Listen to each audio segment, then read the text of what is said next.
about the idea of separation of power as per the values of Machiavelli and Montesquieu in the modern times. But the most important thing is that when I'm talking about the concept of parliament and the separation of power, generally in this world, the executives are the totally a different kind, and legislatures are the different people, and judiciary are the different people.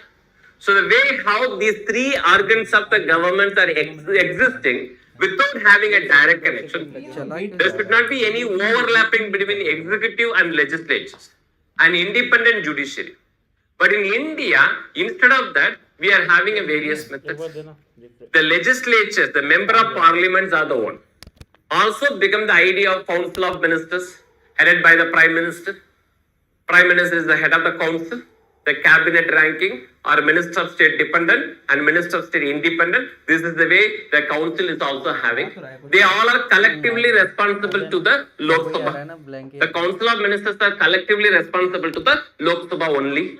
So like this manner, we are having some kind of various means. On the basis of that, we can able to discuss about the executive versus parliamentary method. Then we have to move to the idea of Then we have to move to the idea of parliament and judiciary. The way how the judges at the various level have some kind of connection, and how the way the distinction, how the way the check and balances between executives against the judiciary, judiciary against the executive. All those things in the previous class we had discussed.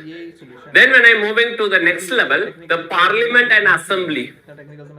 The parliament and assembly here in different sphere, assembly is having its own autonomy and parliament is having its own authority. But when I'm coming to discuss about the parliament versus assembly, then always the parliament authority is more than comparing with the concept like legislatures.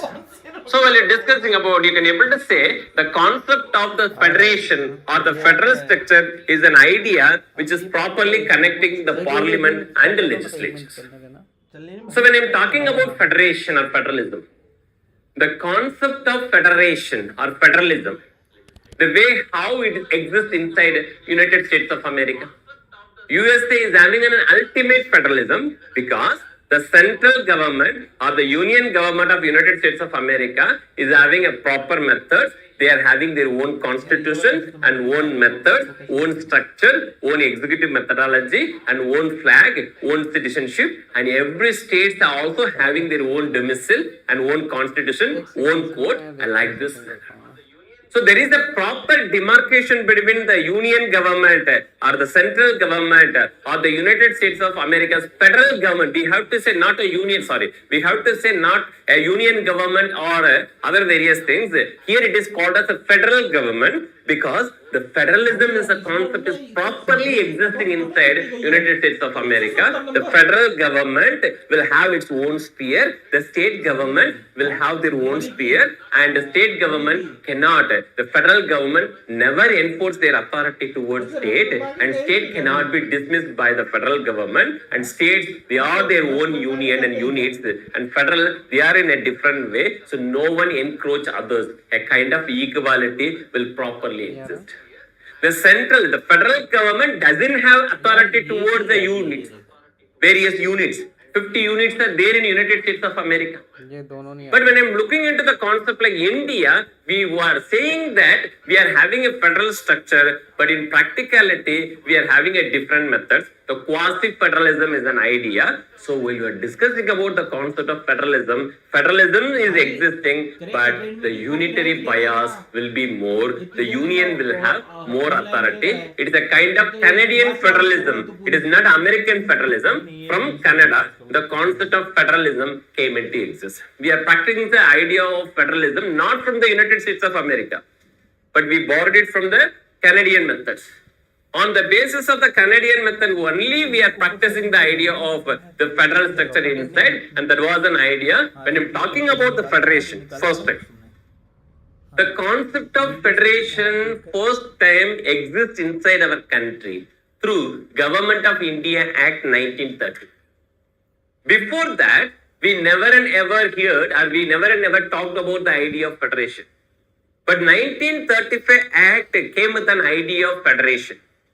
But when I'm looking into 1935 Government of India Act, which came into force on 1st April 1937 to till 1947. तुम्हारे mini vice All the provisions of 1935 Government of India Act came into exist on 1st April 1937, and even I can able to say at present the current constitution is having approximately 75% of the ideas we borrowed it from the Government of India Act 1935. But when I'm going to look into the idea of the federation, except federation, all the features of 1935 Act came into exist inside.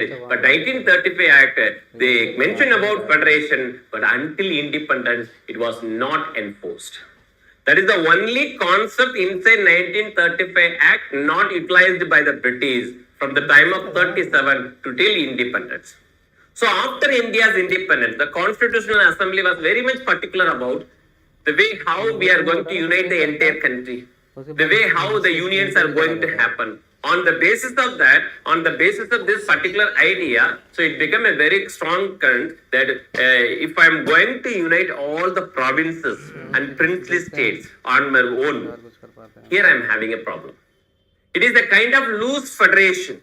It is the concept of unity in diversity. Various princely states and various federations and various provincial states was existing inside our country, and you cannot able to make like United States of America. So instead of that, Indian founding fathers decided to go for the Union of India will be the better choice. While doing so, that Union of India will have the provisions of indestructible union of destructible states.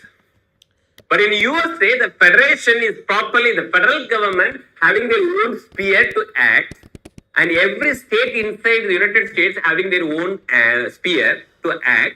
No one encroach each other. No one can dominate each other. That is the most important thing. And apart from this, in United States of America, it is a united union of all 50 states. When the 50 states decide to secede from or dissect from or secede from them, any time a state can able to declare their independence and have their own autonomy. That provision is not there in India. India is enforcing the idea of